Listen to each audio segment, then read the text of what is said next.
happened to me on a dark night in 1976 was December 19th, a day that would change my life forever. It was the day I died. You were dead for 19 minutes. When I came back, I did not come back the same. How do you feel? I did not come back alone.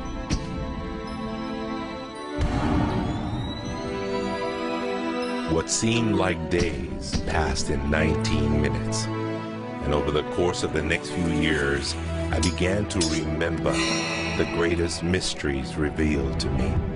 Anything is possible.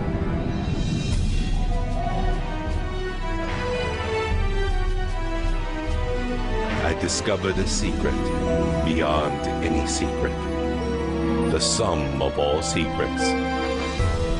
My eyes have seen something. You have seen nothing. It's out there, and I will find it. You will find nothing. It's like Solomon's gold.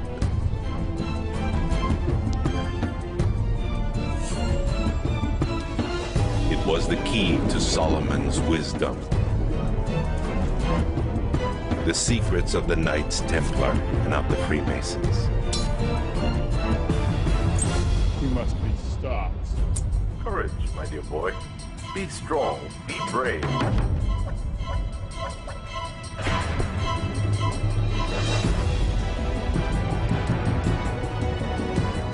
I challenged myself to find out everything I could. I found great teachers who knew this and began to seek them out.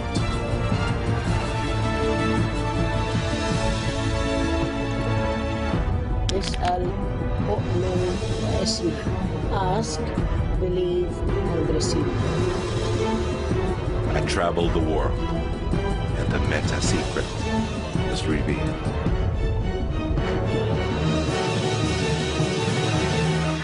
Time has come. I became a messenger to deliver all that was made known to me.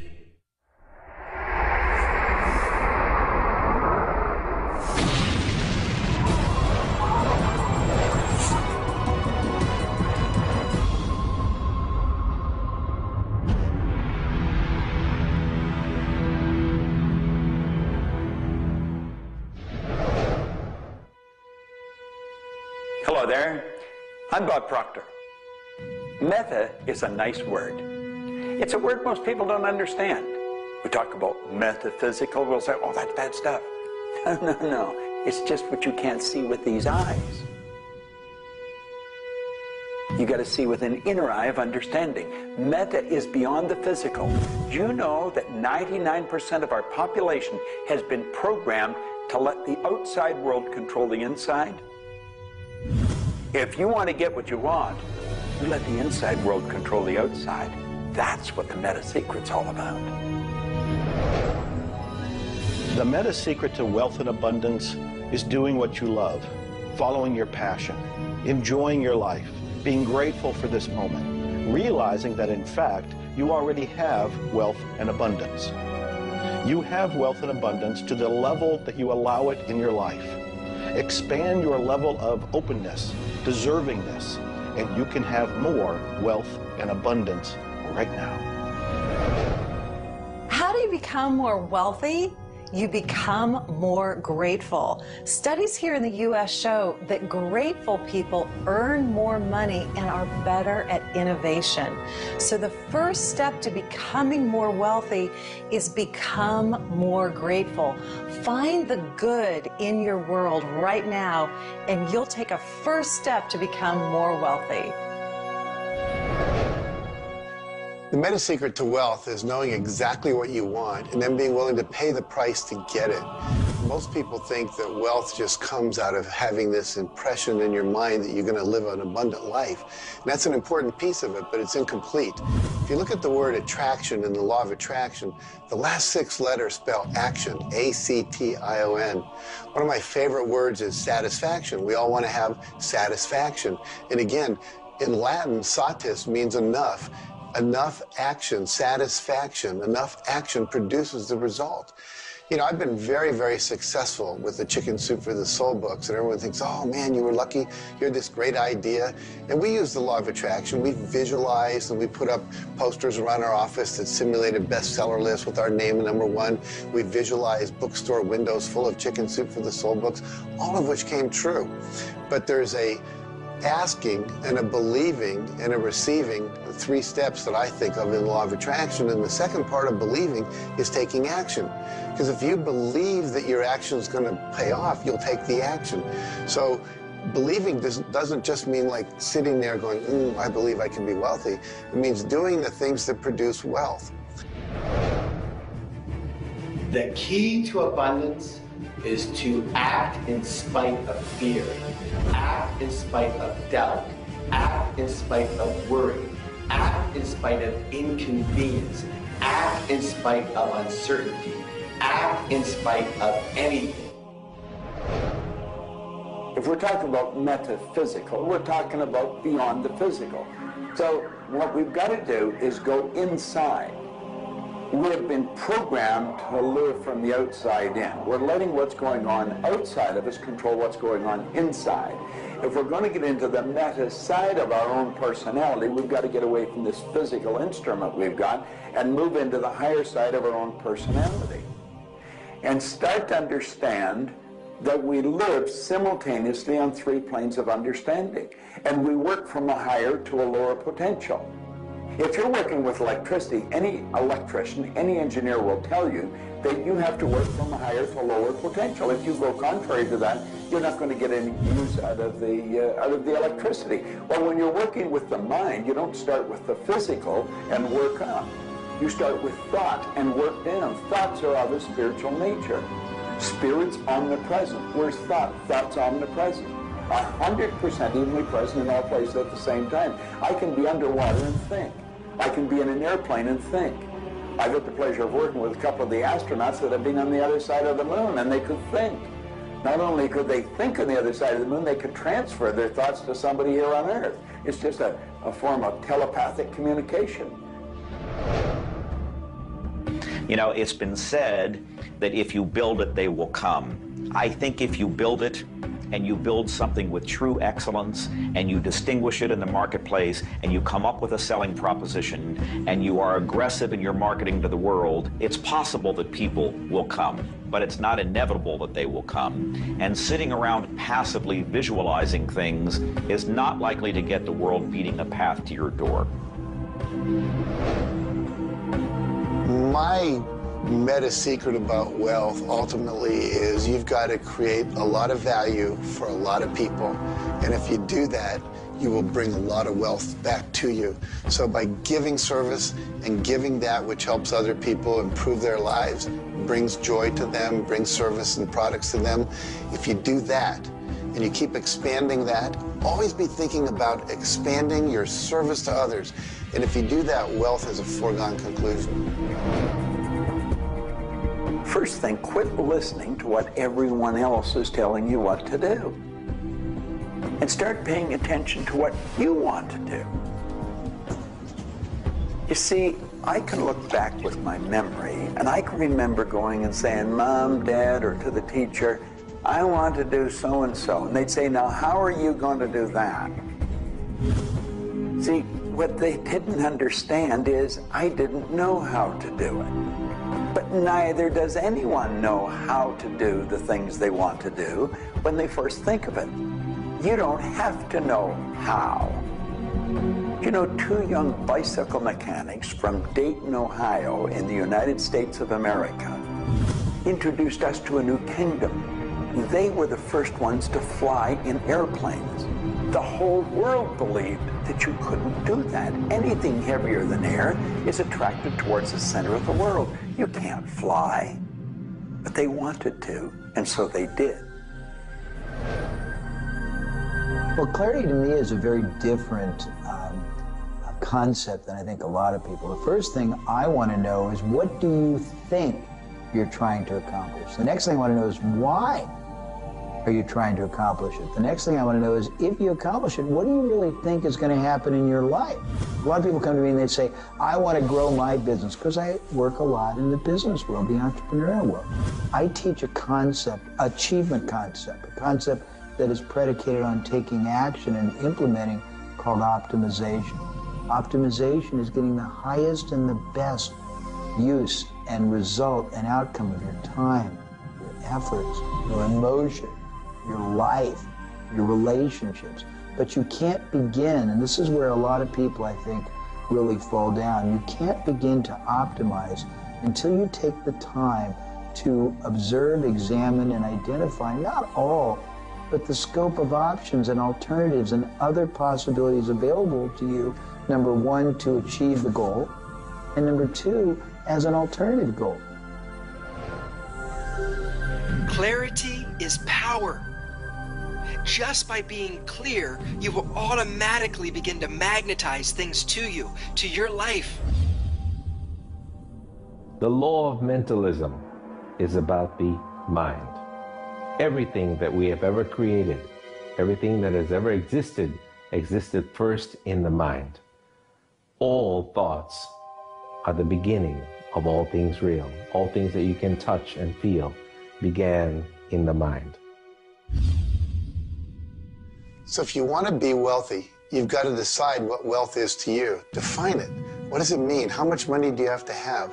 For me, financial independence meant having $30 million producing income, which allows me the lifestyle I want without having to work. And so I've achieved that. But I knew exactly what I wanted because I looked at what it would cost me to live my lifestyle. Most people don't know their net worth. They don't know their income levels of what would be required to produce what they want. They say they want to own a yacht, but they don't know what a yacht costs. They don't know what it costs for the slippage fee. They don't know what it costs to maintain a yacht. So go out and create your ideal lifestyle and then figure out exactly what it would cost to live it, and then set that number as the number you want to achieve. Then believe you can achieve it. Visualize it every single day. Take action when the action comes. Ask for what you want. Reject rejection. Give up any idea of failure. Just persevere until you continue on, until you produce the result you want. The law of attraction's a good starting point for thinking about how to improve your life. You want to align your thoughts and your beliefs with what you want your life to be. But the law of attraction itself, by itself, won't allow you to achieve the abundance that you need. There are certain steps that you need to take, and these steps are all incorporated in what we call the meta secret. And the meta secret isn't one solitary method or one solitary system. The meta secret is a combination of tools, methodologies, and ways to understand the world and ways to understand how we can change the world. Until I started looking at who I was and who I wanted to become, nothing changed. Because every time I would look and I would blame something else or blame somebody else or just look in a different direction that was not inside, I would get more of what I was creating. Because every time I created something, people would react to that. Every time I took an action that was blaming this or blaming that, people would react to that. And you know what? Then I would react to their reactions. And I was creating an environment that was busy. Instead, an environment that supported wealth and abundance. If you look around, there's nothing but the abundance everywhere that you see. You see the trees growing. You see businesses happening. This is wealth, this is prosperity, this is abundance. If it's not happening for you, it's because unconsciously you have beliefs, counter-intentions, negativity that actually blocks it from coming into your life. It's actually working the law of attraction all the time, but it's happening on an unconscious level. The abundance is there, the wealth is there, but if you don't feel it, if you're not expressing it, it's because inside of you, you may feel you don't deserve it. This is part of the unconscious work that has to be done in order for you to feel on a conscious, real, live, earth level what's happening with abundance and prosperity. Abundance, wealth is your natural birthright. If you're not feeling it, it's because of your unconscious beliefs. The law of correspondence, simply stated, is as above, so below, as within, so without. The law of correspondence is simply attesting to the fact that we are human creatures physically present, but we have minds and we have spirits. So we exist in more than just one plane. We might even be multidimensional beings with multidimensional thoughts, and there may be more to you than just meets the eye.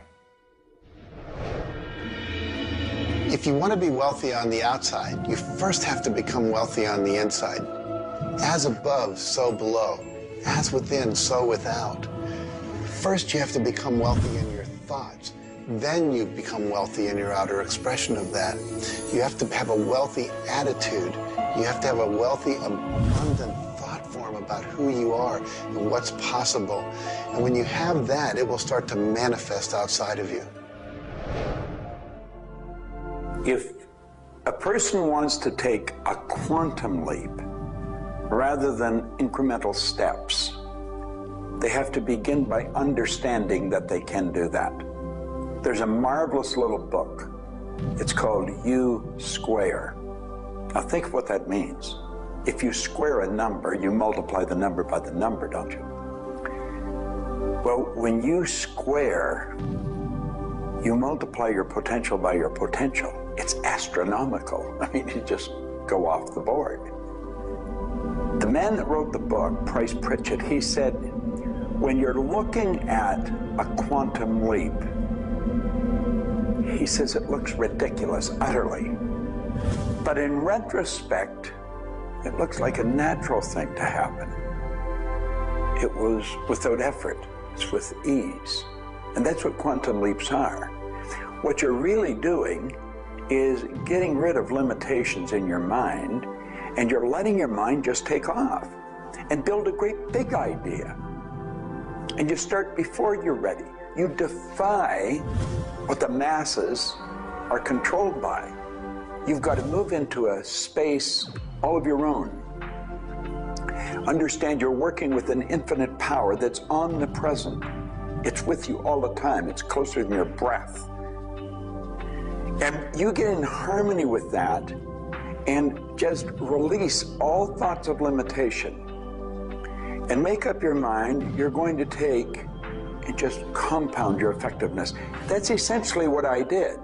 I didn't know what I was doing at the time. I didn't understand quantum leap, but I took my income from $4,000 a year to $175,000 in a year.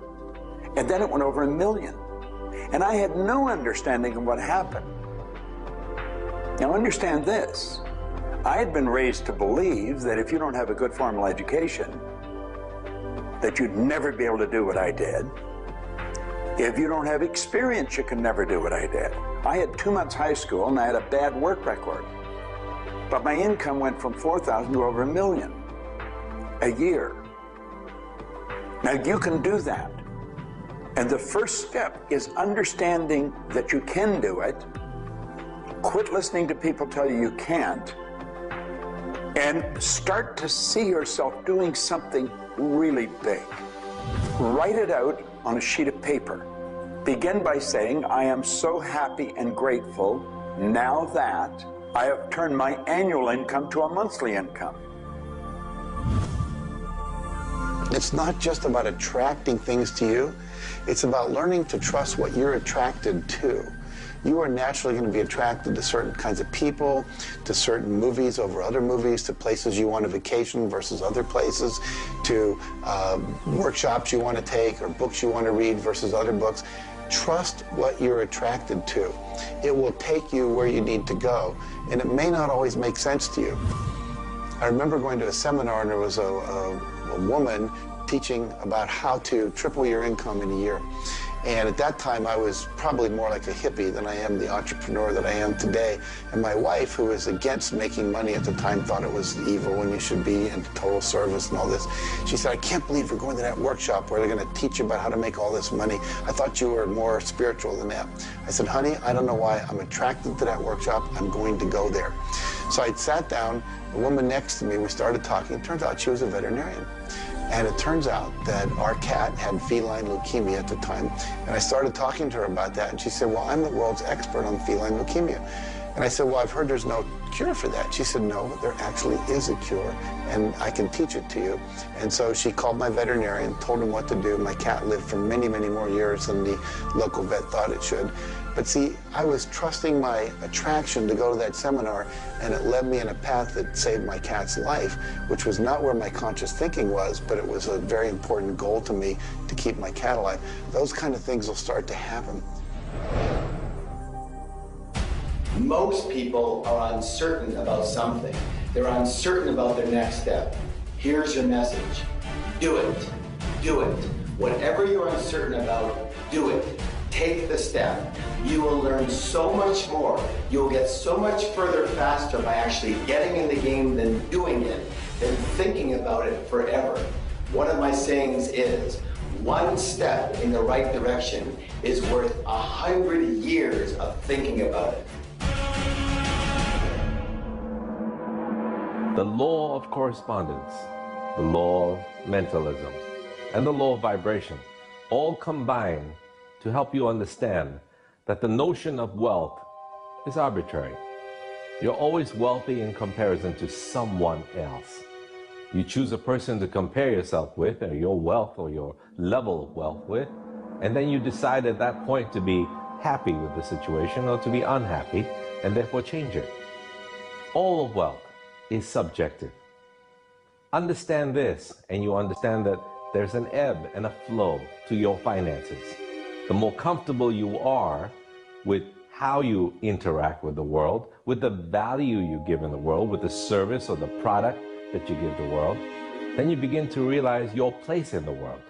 And by realizing this, you participate in the abundance that is all around you at every moment and at every time.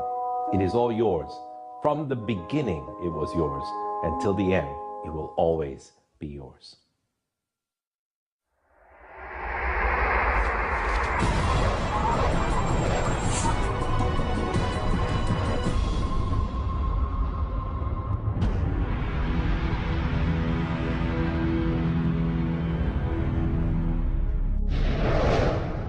The meta secret to relationships is to know that the universe is giving you love right now. When you give love to the universe, when you give love to another, you will receive love in turn. Love is the essence and nature of relationship. Relationships are a two-way street. It's not just about taking and giving and receiving and getting what you want, but it's also about giving. I like to say that each person should take 100% responsibility for the quality of the relationship. Because if you take 50-50, whenever it's not working, it's going to be their 50%. So if you take 100% and act as if everything in the relationship, you're creating it, and when it isn't exactly what you want it to be, say, how am I creating that? Take that curiosity and use it as a tool. And when you get the answer like, oh, I'm not coming home on time, I'm not listening, I'm not doing this, then you have the opportunity to shift and do the thing that produces relationship. A friend of mine wrote a book called Making Relationships Work. And the idea is there is work in making the relationship work. So be willing to do the work. Give as much as you get. The more you give, the more will come back. To have a better relationship with anyone in your life, first you begin by having a relationship with yourself. Treat yourself the way you would your very dearest friend. Love yourself regardless of all the crazy shenanigans you pull. Believe me, I do this every day. So if you want a better relationship with someone else, love yourself. Relationships are part of what the universe is giving you as a gift. The first and most important relationship is the one with yourself. When you love yourself, you heal yourself. When you love yourself, you become a magnet that people want to hang around, and you begin to attract other people and new relationships. It's all based on love. It's all based on non-judgment. It's all based on total acceptance. The universe has a relationship with you right now, and the universe wants to give you more. Are you ready to accept it? The concept that I can't live without you is a tragic statement to me.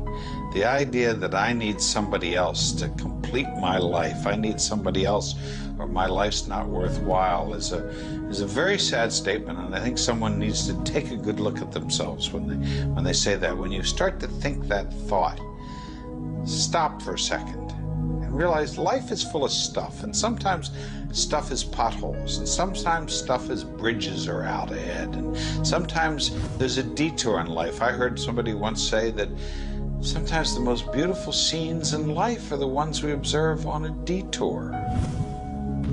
Have you ever gone on a detour and realized that your life wouldn't have been the same if you hadn't taken that twist or that turn in your life?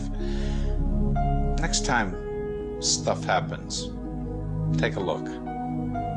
Maybe there's something better right around the corner.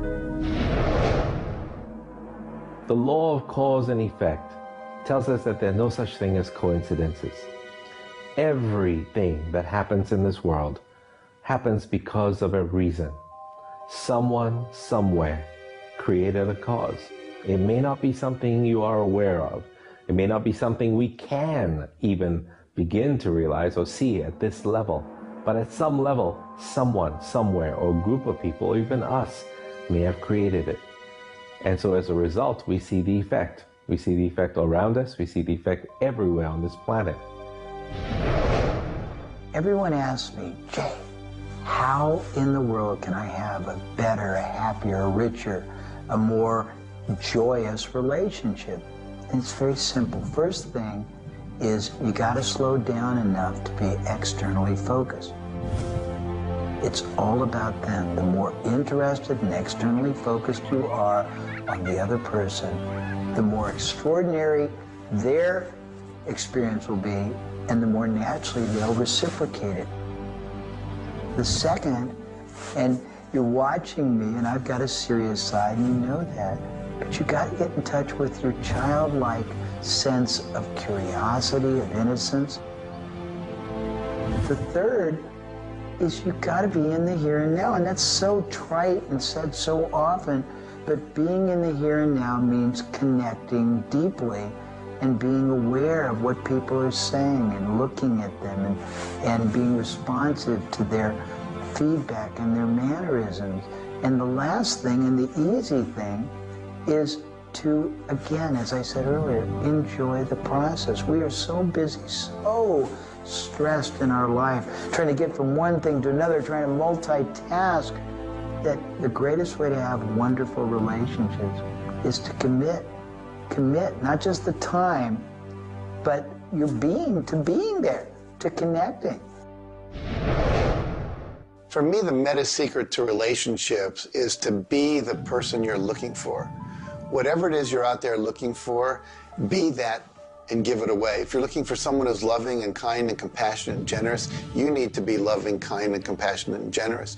Whatever it is you want, you've got to be that and express that out into the universe. And whatever you express out is going to come back multiplied. The meta secret of relationships is for you to develop an identity that brings out the best in your partner and helping your partner to be the best that they can in order to bring out the best of who you are. Criticism seems to be a big problem. If you are really secure in yourself and somebody criticizes you, it isn't going to bother you. Now, if you're insecure and somebody criticizes you, it's really going to bother you. You see, 9 out of 10 times, the person that's criticizing you really wants to help you. They just haven't really learned how to communicate effectively. But let's not let somebody else's criticism or their way of helping us shake us. If we're solid in our own self, and we really understand ourselves, then we can handle it and it won't be any problem. If criticism really rattles your chain or rattles your cage or really upsets you, it's not the criticism that upsets you. It's not the other person's opinion that upsets you. It's how you react to it. And you see, if you were really solid within yourself, you would respond to it. You would thank them for it and say, but I really don't choose to do that.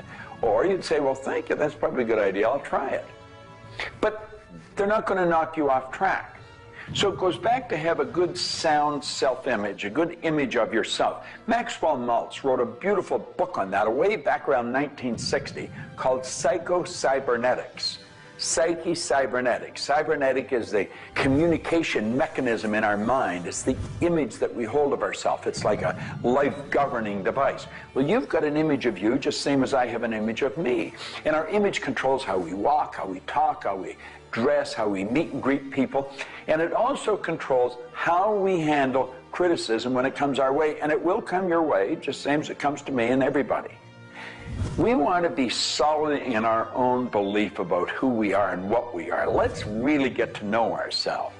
And then, rather than react, let's respond.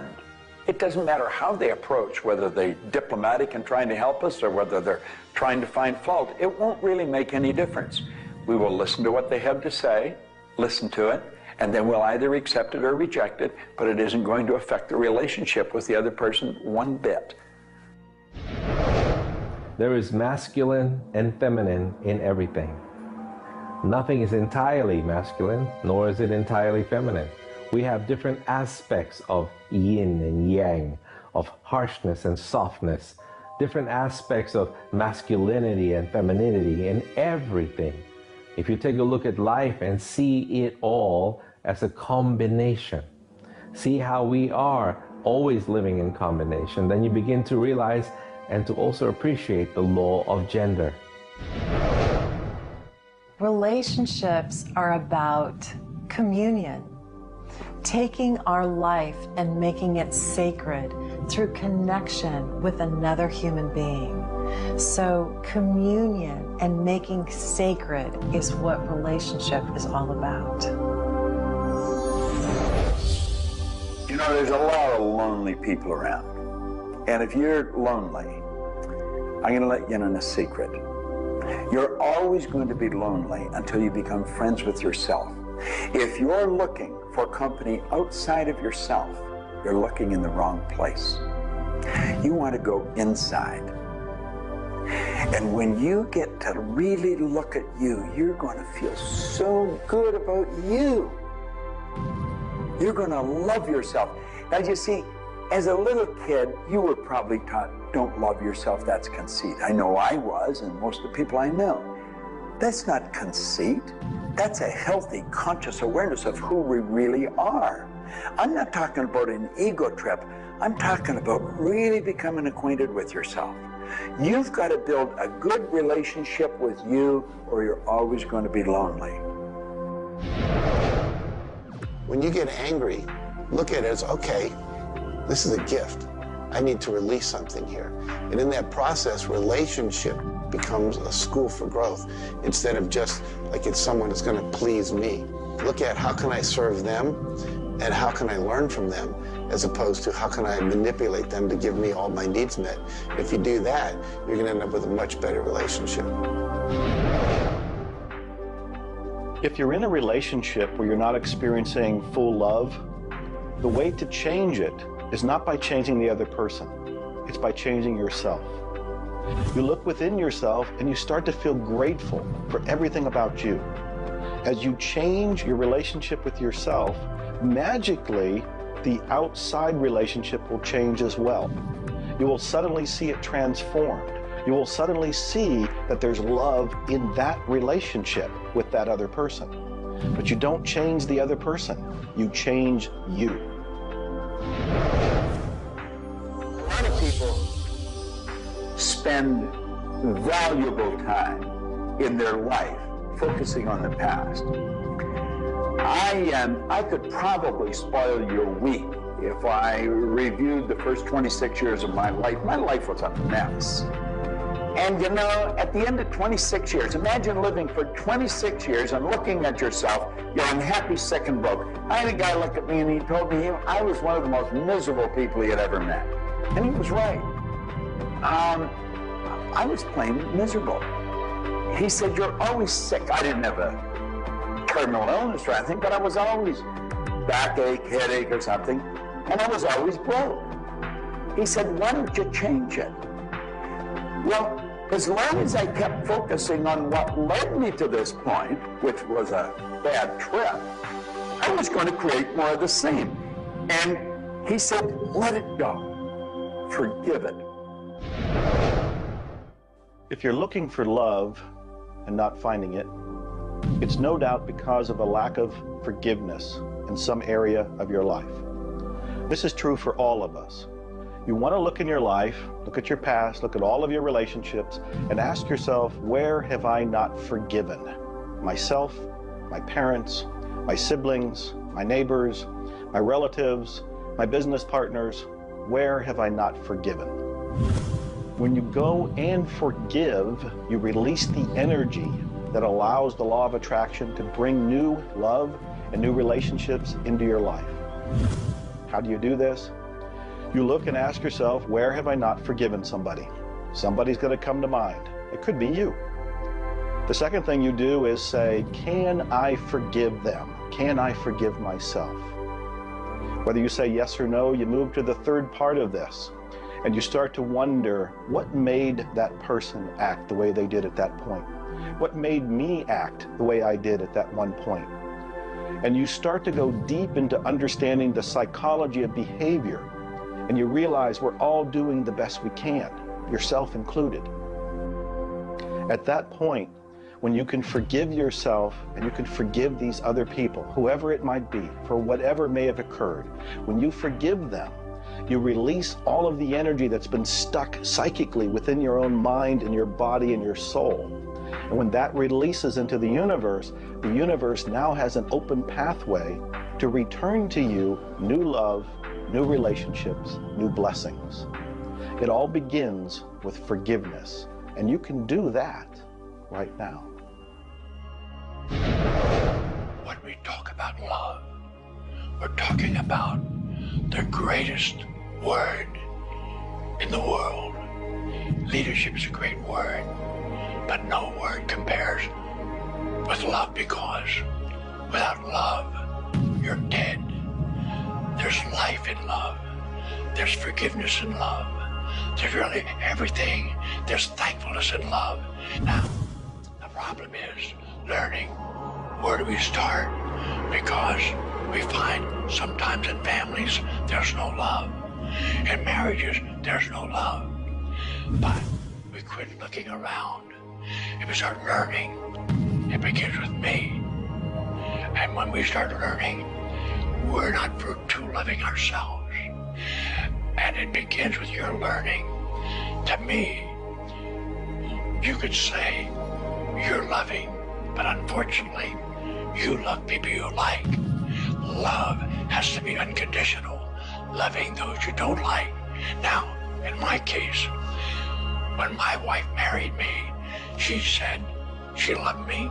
I told her I loved her. But as soon as we got married, I would say, I love you. She said, well, why don't you act like it? I say, I do act like it. She says, you have a funny way of showing it. I say, well, I love you enough to die for you. She says, try living a little. And so I discovered, as loving as I was, I didn't fit her definition. The law of gender, the law of vibration, and the law of rhythm. All of these figure in relationships. You see, love is a dynamic. Any relationship is a dynamic. When you are actively relating, that's when it's alive. That's when it's fun. When you sit back and you start to look at the relationship, then it becomes static. It becomes a relationship to be assessed, to be looked at. But when you're relating to your partner or your spouse, amazing things happen. It's dynamic, it's moving, it's alive. And that's what all love is supposed to be, alive, and so much more fun. Changes happen all the time. We change. Human beings change. You change, I change, we all change. But if you can change together in the same direction, amazing miracles take place. Words, feelings, thoughts are all aligned. And all of a sudden, you can take on any problem and it's not an issue. That's what relationships are all about. That's what relating is all about. That's what love is all about.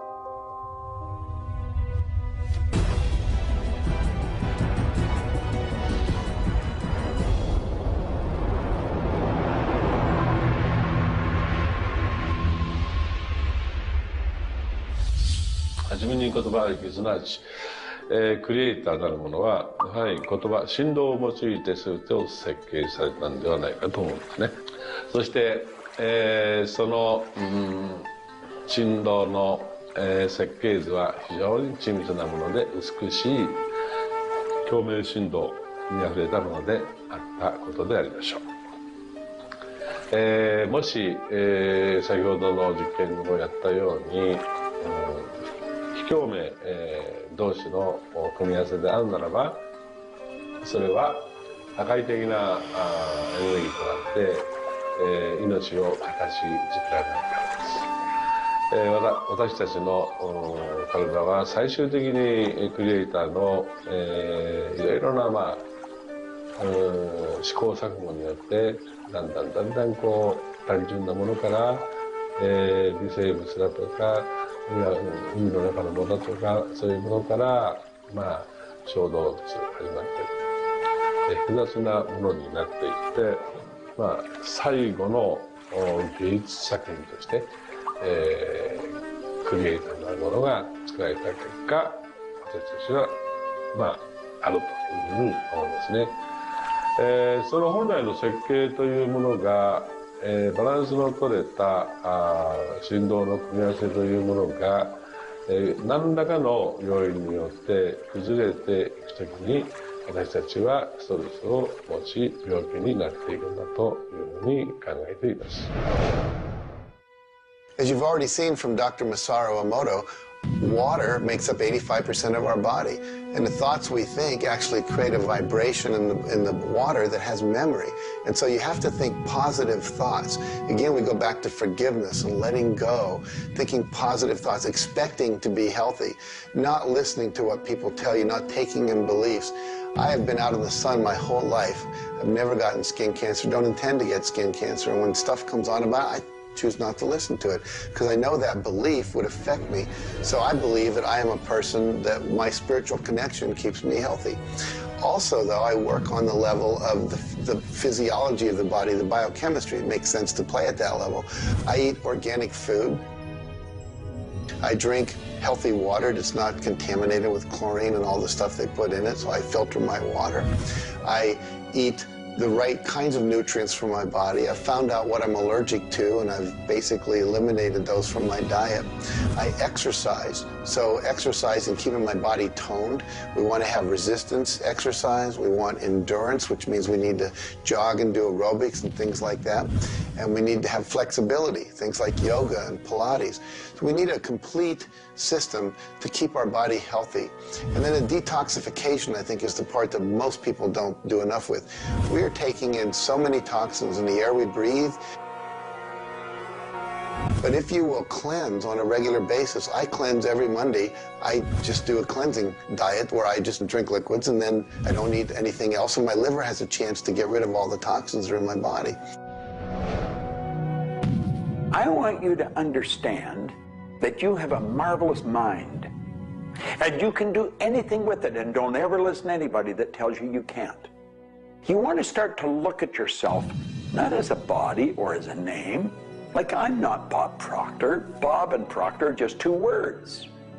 You've never heard anybody phone into school and say, body's not coming today, it's sick. Never hear anyone say, hand, it's my hand, my body, my name. Well, you see, there's something wonderful about you and something wonderful about me, and it's the same thing. We have a marvelous mind. We're creative beings. Talk to your body. You're not a body, you live in a body. Now, this may sound silly because maybe nobody's ever said this to you before, but go around just repeating maybe 1,000 times to yourself, I'm not a body, I live in a body. I'm not a body, I live in a body. I'm not a body, I live in a body.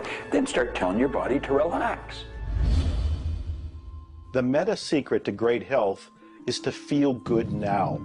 You do that with good thoughts, you do that with good food, you do that with plenty of sleep, you do that by doing what you love. That's the meta secret to great health. The meta secret to health is to honor your body.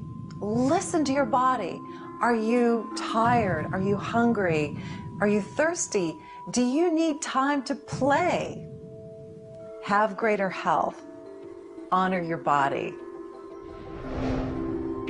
Health. Not just physical health, not just eating the right things and getting exercise, but let's talk about emotional health. This means doing what you love, loving what you do, looking forward each day, researching, helping other people, giving back. This is the meta secret to emotional health. To me, recognizing the divine component in us has a twofold effect. On the one hand, it's incredibly humbling because how many of us really live up to being godly? How many of us really maximize the God-given talents that we're given? How many of us really live lives of fulfilled potential? So on the one hand, it's kind of intimidating, but on the other hand, it's very inspiring. It's inspiring to think, I, as a human being, am capable of being godly. I'm not God. I'm not going to confuse myself with God, but I am capable of being godly. I am capable of a goodness which can resound around the world. I am capable, like God, of using language to bring things into existence. An architectural drawing is the languaging of a building into existence. A marriage contract is the languaging of a relationship into existence. Any sort of contract does that. A novel creates a world that may be more real to us than the so-called real world that we are living in. And being godly is both an obligation, which frankly I feel I fall vastly short of, but also an incredibly inspiring opportunity. And the ancient traditions, not only the one that I come from, but really all of them, teach us this. The law of rhythm is the very fabric of life itself. Rhythm is everywhere. Things are born and things die. We move into a season and we move out of a season. We go within and we go without. We change. Rhythms flow in our emotions as well. You cannot always be feeling happy. Sometimes you'll feel sad, you'll feel down, and then you'll come out of it.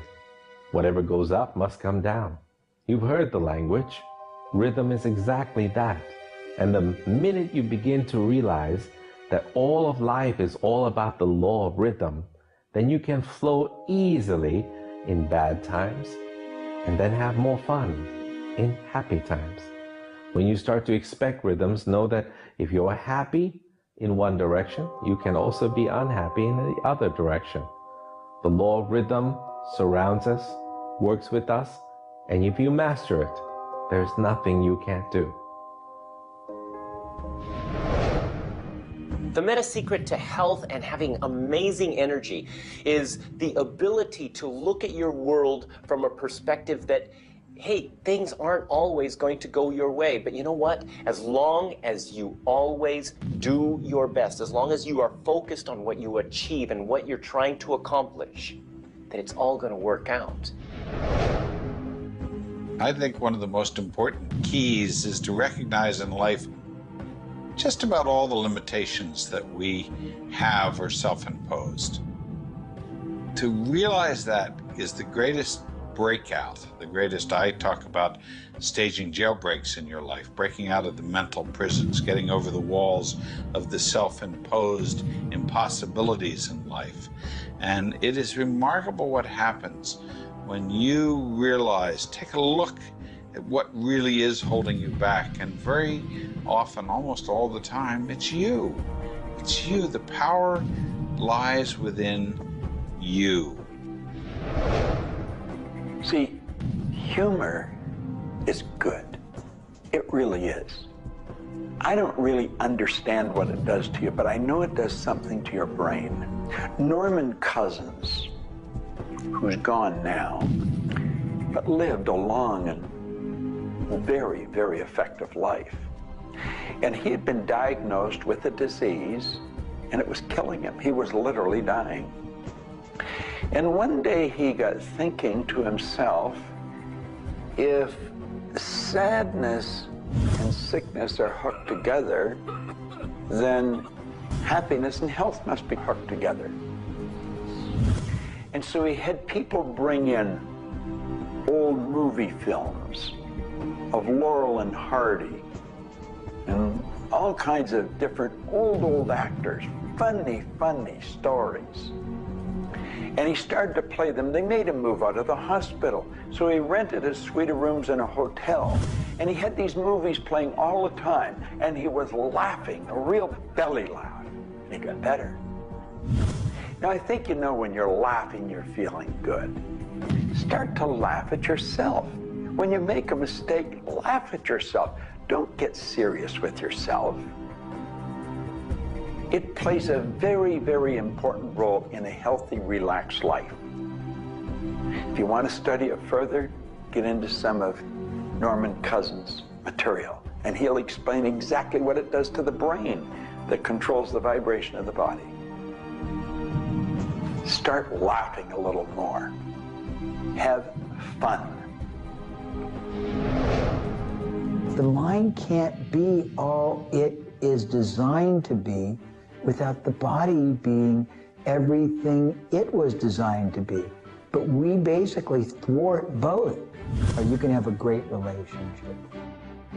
You can have a great financial situation. You can have a great family relationship. And the big problem in our society, certainly in Western society, people don't exercise, 92% of people don't exercise, they don't eat nutritious things, they don't complement to compensate. It's very simple. And if you break it down to the little steps like eating an elephant, you'll have the most rich, satisfying, fulfilling, gratifying, liberating life, but you got to balance it. Health is all up here. All I know is right now, I don't have a voice, I don't have good sight, I don't have a hearing. My strength is gone. However, I have never been more excited and thankful in my whole life. The law of vibration simply states that everything is in motion. Nothing stays static. At some level, even though something may appear as if it's not moving, its molecules are moving, its atoms are moving. Everything vibrates. Not just your thoughts, everything. Now, I do understand that disease cannot stay in a healthy vibration. It just cannot. I also understand you cannot turn disease into health, but you can release disease and recreate health. You see, your body is changing at the rate of millions of cells every second. And it's the thought patterns that you hold in your mind that control the vibratory rate of the body. Your brain is an electronic switching station. There's all kinds of material written on thought, on attitude, and on health. And I do know this. If you are suffering from a physical disease, quit talking about it, quit thinking about it. Go to a very competent medical doctor and follow that person's advice, because he or she will tell you what to do physically, but at the same time, instantly begin visualizing every molecule of your being in a harmony with the law of vibration. Now, I would have an affirmation that I would repeat. I am so happy and grateful now that every molecule of my being is vibrating in perfect harmony with God's laws. My body is getting healthier and stronger and more vibrant every minute of every day. And repeat that. Treat it like a mantra. I can't predict what's going to happen for you personally, but I do know that hundreds of people, if not thousands of people, have experienced healings and cures by beginning to change their thoughts about what's going on in their body. In my book, The Attractor Factor, I talk about a person who had cancer. She experienced the idea of forgiving everybody and everything in her life, and she went through the process of doing that, working with a coach. She then went back into the doctor's office. They opened her for surgery, and there was no cancer. It was gone. By forgiving everybody in her life, including herself, she transformed her body. She reached this place of healing and this place of peace. And as a result, she experienced a cure. If you're finding yourself sitting here watching this and you're ill, you've got a chronic condition, you're sick, what you need to do is a couple of things. Number one, you need to first work on your attitude. You need to believe you can get healthy. You need to not believe anyone who tells you you're going to die, or it's terminal, or it's going to take a long time. Literally, we know that we can get rid of a disease in minutes, in literally minutes. I had a cold once, and a person literally did an exercise with me. My nose dried up, my fever went away, the achiness went away in 5 minutes. So we know the power of the mind. We know that you have to forgive and release. So much work now being done on cancer, where we know there's resentment, and different forms of resentment will come into different forms of cancer in the body. So it's critical to get yourself aligned with spirit. When you are aligned with spirit through meditation, through doing the things that bring you joy, through doing the things that align you, and you know what that is for you. It could be singing, it could be walking in nature, it could be petting your cat. When you move into that state, healing naturally takes place through you. There's this innate, natural healing ability that's always working to heal you if you get you out of the way. By you, I mean your ego mind, your beliefs, your fears, your doubts, all of that stuff, all of the resentments you've held that you haven't released, that will keep you sick. So you've got to do some kind of work to get into a spiritual alignment and to release the negativity. Emotional pain is very real. It's like sorrow and grief. Like grief comes in waves. It just sort of overcomes you and then it sort of fades away. You could have experienced some traumatic situation, anything from rape to the loss of a loved one or being held up, where somebody invaded your privacy in some way or another. And it causes deep emotional pain. What we want to realize is that we are bringing that on ourselves. You say, well, wait a minute, you're not bringing it on yourself. No, but you're reliving the situation. We've got to separate ourselves from the incident, from the situation. We've got to realize that it's a very real part of life and attempt to separate ourselves from it and deal with it as best we can and then let it go. Otherwise, we're going to carry it with us and we're going to keep experiencing it over and over and over again. どうやってわかるか。振動という、まずそもそもその水の結晶とは何かということになりますけどね。結晶というのはやはり情報だと思います。で、情報というのはバイブレーションですね。で、バイブレーションのデザイン家が雪の結晶あるいは水の氷結結晶という形になって現れてきていると思いますが、やはり我々がなんで、美しいとか醜いだとかそういうような認識能力があるのか、あるいはそれだけには全人類本当に、一緒の価値観を僕は持っていると思いますが、それはもうやはりクリエイターがそのように設計されて、いるからだと思うんですね。それが崩れちゃったらもうこれはもう本当にどうしようもないんだけど、その美醜というのが我々の美しさ、ごめんなさい、バイブレーションの変電さということにつながっていると思います。水は神が自分の意機あるいは意図をまんべんなくこの宇宙に伝えるためのキャリアとして、作られたものだと思いますね。ですから水が別の言葉で言うならば神の、一種のメッセンジャーということになると思いますね。それの形が大げさで言えば結晶という形で表されていると。で神にとってふさわしくないなと思うような現象については水はやはり結晶的にノー、良いものはイエスという判断を示すというふうになっていると思うので、それがなぜできるのかということだというと、これはまた僕にとっては来世の研究課題かもしれません。Stress is caused, in my opinion, when we take our power and give it to the problem. We want to maintain the power. I'm in control of me. The power is going to stay with me. I am not going to let the condition, the circumstance, or the challenge that I may be facing control me.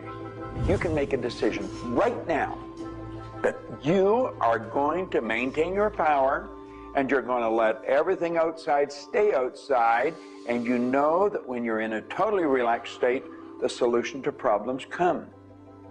Quit getting involved in these sophisticated stress management deals. Release the stress. Let it go. You're in charge of your body. Just say peace, be still. Visualize a beautiful lavender energy flowing right into the crown of your head and circulating right through your body. And then start to imagine every molecule of your body vibrating in perfect harmony with God's laws. You're totally relaxed. You're in charge of yourself. There is no stress where there's relaxation. Be calm, peace, be still. Don't even use that word anymore. Get rid of it. Release it. The laws of cause and effect, of rhythm and polarity, come into play when we talk about your health. Your body is an amazing symphony. Amazing miracles taking place on every part of your body. And what holds it together are fields of force that we cannot even begin to understand. Every day, your cells are renewing until you have new organs generated all the time. Your body and your cells are repairing themselves even as they remove toxins from your body.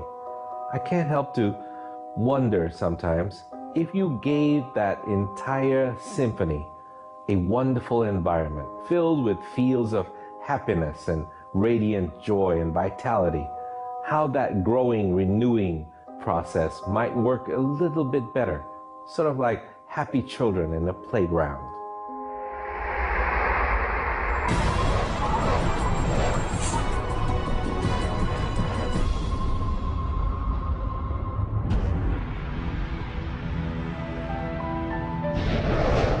Here's the paradox of being human. Real happiness is only available in the moment. If you're brooding on the past or obsessed about the future, even if you're looking forward to something that could be magnificent in the future, it's not quite the same sort of anchored contentment that you get from really being in the moment. We human beings seem to be perpetually someplace else. That's kind of like one definition of the human predicament, the human condition. We are perpetually thinking about the past, the future, something to the right, something to the left, something else. I think the paradox to happiness is you do have to have dreams and aspirations, and you have to be anchored, rooted, and happy where you are. Not always easy to do, but I keep trying. Happiness is a point of view. Am I happy? Yeah, I think I am. How can somebody always be sad? Of course we're sad when we lose somebody that we love, or that when the project we're working on so long doesn't work out. Temporary sadness is a very human condition. How can you be happy? Maybe by finding things to do that make you happy. You see, if you're miserable, your mind is focused on the past. There's a method concept. Get you over any miserable concept in a heartbeat. Focus on right now. See, you're miserable because of something that happened that you didn't want to happen, or something she said, or he said, or they did. Forget it. It's in the past. And quit worrying about the future. Have you any idea the number of electrical charges must fly through your body for the simple object of writing your name?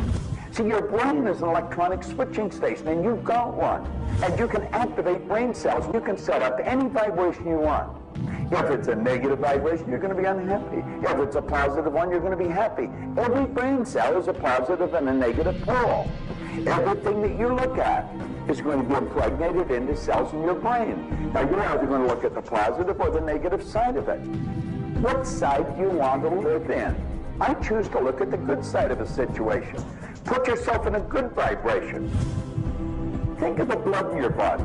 Do you know it circulates through hundreds of miles of passageway every 33 seconds?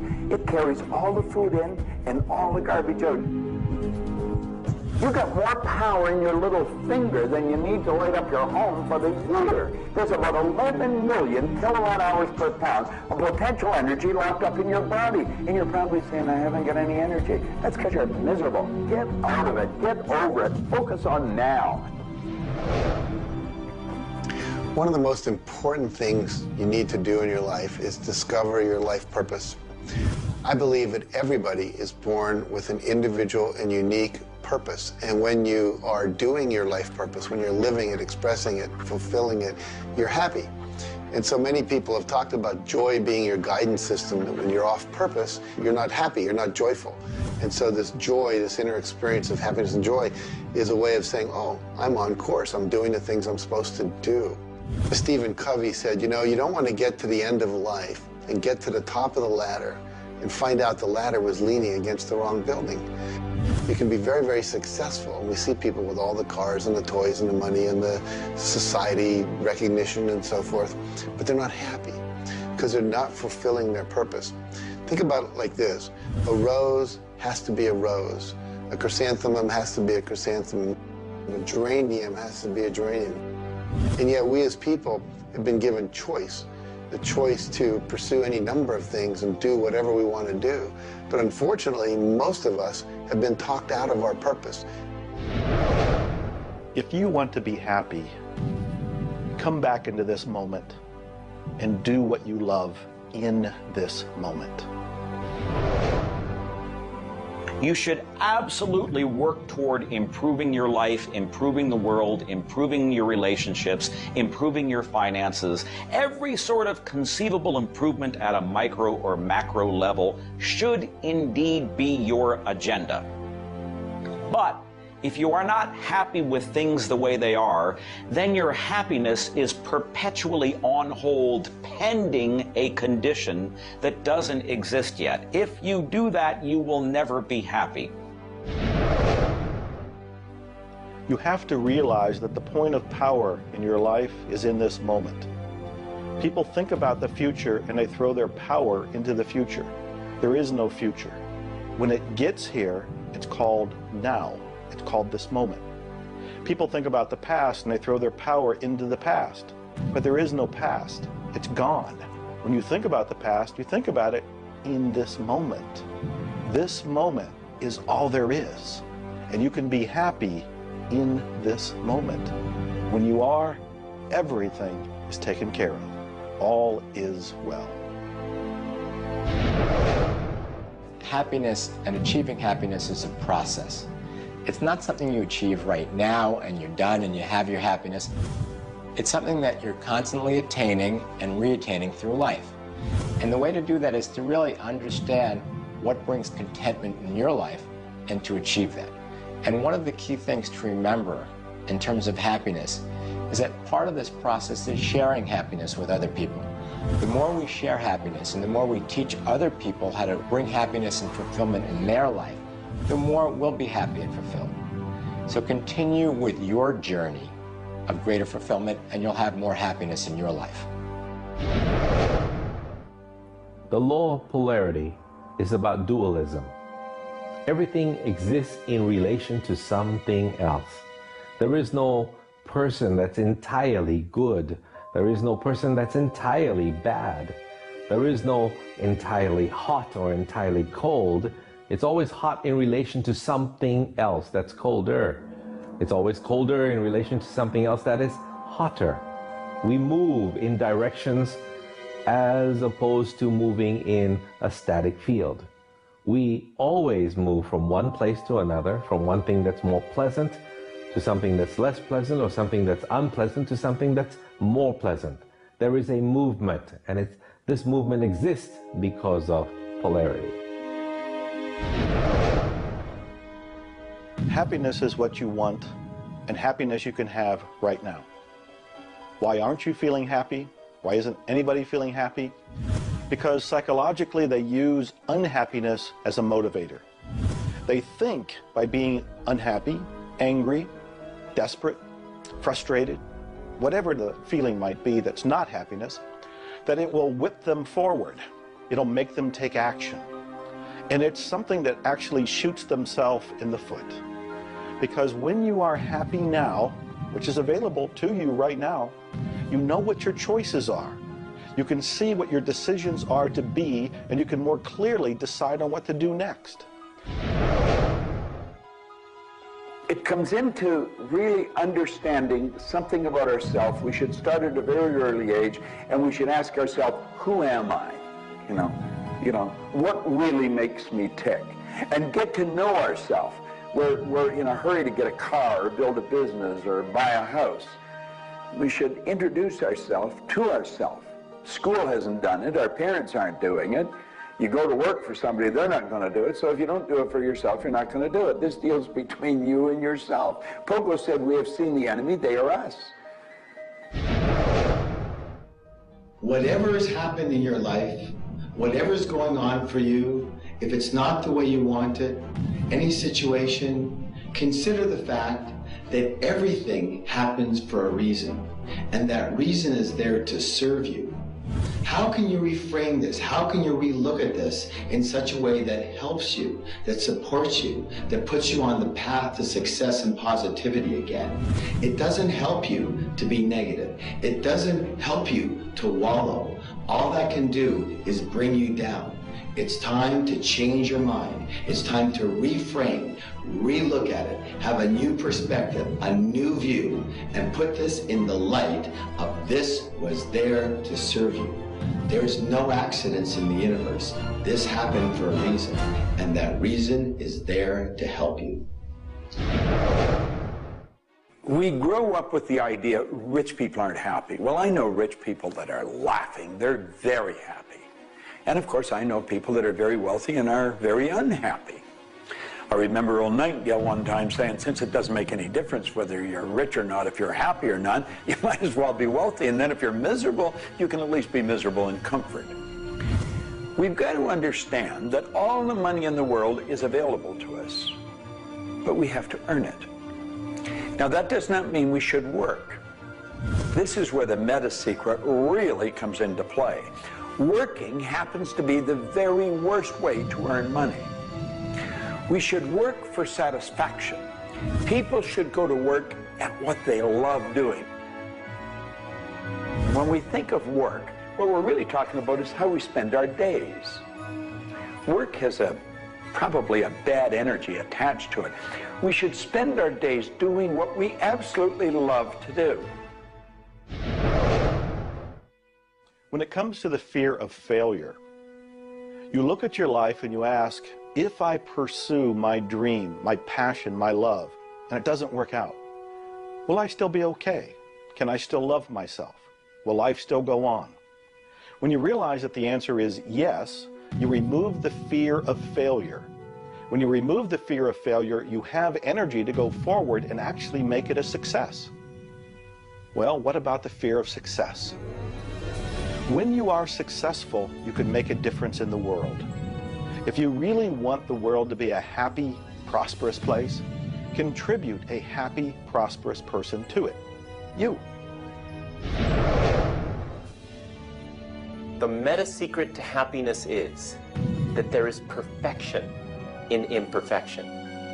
That when we accept our environment for what it is and the people around us for who they are, we can make a big difference. Happiness. What makes you happy? Everyone is not the same. For me, it's research.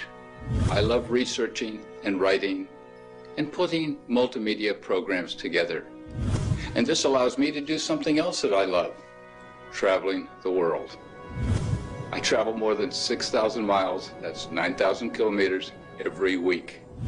I've been to more than 52 countries. I board an airplane every 2.5 days. I've been around the world more than 16 times in just a couple of years. I enjoy that. Meeting new people, meeting new audiences, helping people. What makes you happy? That's what makes me happy. A key component to lift yourself out of depression is human connection. Go connect with another human being. Another powerful tool is movement. And a third is laughter. Go play and have some fun and watch your spirits begin to lift.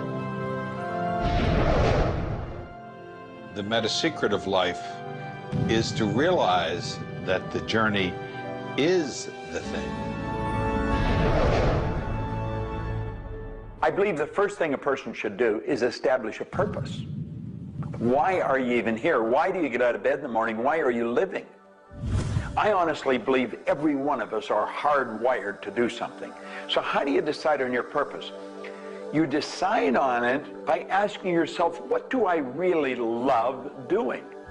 So you have your purpose. This is what you're going to do with the rest of your life. And then you build a vision. Then your goal is taking a bite out of that vision. Now, when you do that properly, you're going to love what you do. When you wake up in the morning, you can't wait to get going, and you're going to be doing it until you go to bed at night. Therefore, all of your day, all of your hours are filled doing with what you love to do. That's called living. Everything else is dying. See, there's a basic law of life. It says create or disintegrate. You're growing or dying. Find out what you love, dedicate your life to it. Most of us, when we approach happiness, are looking for someone out there to make us happy, some event to occur, and then we'll be happy. If I get to the retirement stage, if I get my car, if my wife is nice to me, if my son comes home on time, then I'll be happy. The truth is, happiness is an inside job. It's a choice. When I have an expectation on how someone else should be, I've given my power over to them. What I want to do is simply learn how to create joy and happiness inside myself. And we can do that in numerous ways, by doing the things we love, by focusing on the good qualities in ourselves, by choosing to focus on the good qualities in others instead of being judgmental. Once we realize that happiness is an inside job, and I get to be as happy as I choose to be, not as happy as other people make me, the reality is I can move into a state of pretty much constant joy and bliss. Stuff happens. Life happens. And then you get to choose. Look, you have a mission to do. You have to find meaning in your life, and you have to share it with others. There's a whole world out there that is suffering, that is in survival. They are grieving and they are hurting. You and I can make a difference. You begin right now by looking at your life, no matter what's going on in your life right now, and you find the good in it, the positive in it, the growth-oriented reasons for whatever it happens to be. You find the good in it, and whatever is happening, you turn it into something positive. You turn it into something good, and you go and share it with the world. You will become an inspiration to others. People model other people's behavior, and that's how the world changes. You be that inspiration for success. You be the model for change. You be that person that has meaning in their life, and you will give meaning to yourself and others. It all begins with you. You have always had, you have at this moment, you will always have in the future, the power to achieve, to accomplish, to have anything and everything you want in the terms of monetary, wealth, prosperity, in terms of health, in terms of happiness, relationships. However, it will never, ever occur until and unless and until after you first are clear on the specific goals. Number two, you are very clear on the action steps. Operative word is action steps you have to take. Number three, you have an action step-based plan, a strategy, and the steps are just the tactics. You implement it in a timely, regular, scheduled way. Number four, you monitor, you pulse, you really pay keen attention to your progress, and you adjust if it's not what you want, and you adjust higher if it's better than you want. And number five, you focus on other people's benefit. You don't be self-consumed. You do those five things, the world really is your oyster. Do you know, you find people that are quite comfortable with what's termed uncertainty. The truth is there isn't any uncertainty. There's only the law. And the law decrees that everything happens the way it's supposed to happen. If we build the image in our mind of what we want, and we're true to that image, that'll control the vibration we're in, that controls what we do, and it controls what we attract. Now, the problem is, we let that image get out of the way every now and then, and we're controlled by something outside. And that takes us off track. We've got to correct it and come back on track. But a person that has direction in their life, there's no uncertainty. There's only good stuff coming. It's stuff that's going to cause the image in our mind to move into form. And so we wake up every day wondering what part of it's going to show up today and where's it coming from and who's going to deliver it. Every day holds something really good for us. Alfred Adler, the great psychologist, said, "I am grateful to the idea that has used me." I love that. Get a big idea and understand that you're going to see it move into form, and that's just as certain as the night following the day, because that's governed by law too. The laws of correspondence, of vibration, polarity, and rhythm come into play when you talk about the meaning of life and happiness. We make our happiness dependent on what other people can do for us instead of what we can do for ourselves. You know, there's a concept they don't teach you in school. It's called enough. Sometimes what is enough for one person may not be that way for somebody else, and we want more. And when you want more, you're setting yourself up for disappointment, because not always will you get more. Sometimes you do, but it's not all the time. I don't know who told us on this planet that everything is going to go our way. Sometimes things will go your way, sometimes they won't. We've got to learn to accept this. That's the rhythm and the flow of life. All of life is filled with possibilities. And when you see possibilities, well, it allows you to accept failures as not final. Failures are learning lessons. The American Indians, the Hopi Indians in the Southwest, well, they have a belief. Every day they wake up and pray to the Great Spirit, and they say, "Oh, Great Spirit, allow us today, this day, to make 20 mistakes." You see, they believe that by making mistakes, by failing, you actually learn more. You add to this wonderful fountain of wisdom that is called you over a period of time. And if you don't fail, they say, you don't learn anything. So how many times have you failed? I know I have failed a lot. But over the course of the years, I also knew something that was different. And that was that I was responsible for my own happiness. I knew that there was laughter everywhere, but I also knew that if I wanted to participate, that laughter has to come from inside, not from outside.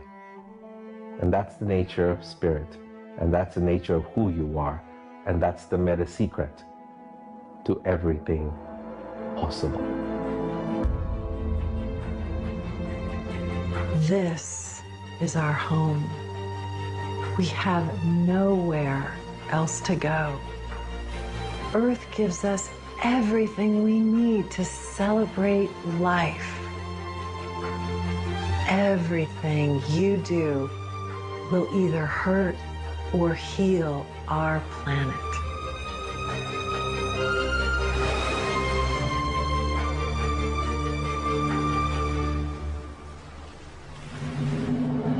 You were brought here to learn many lessons, to learn how to love who you are, where you are, and the people you surround yourself with. Just remember that you carry within yourself everything you need for the fulfillment of your life's purpose. You are the sum of all of your experiences, all of your choices, and you are a work in progress. You deserve more happiness, more love, more joy, more abundance, and especially more fun. Life was never meant to be a struggle. You were meant to participate in this grand miracle called life. And as you begin to look all around you, start now to taste, smell, hear, and touch with your heart the abundance that surrounds you. You are indeed spectacular beings of light. So if you want to know the meta secret to life, to happiness, live more, love more, laugh more. Change the stories in your head, and you can change the world. It's a short trip. Make it a good one.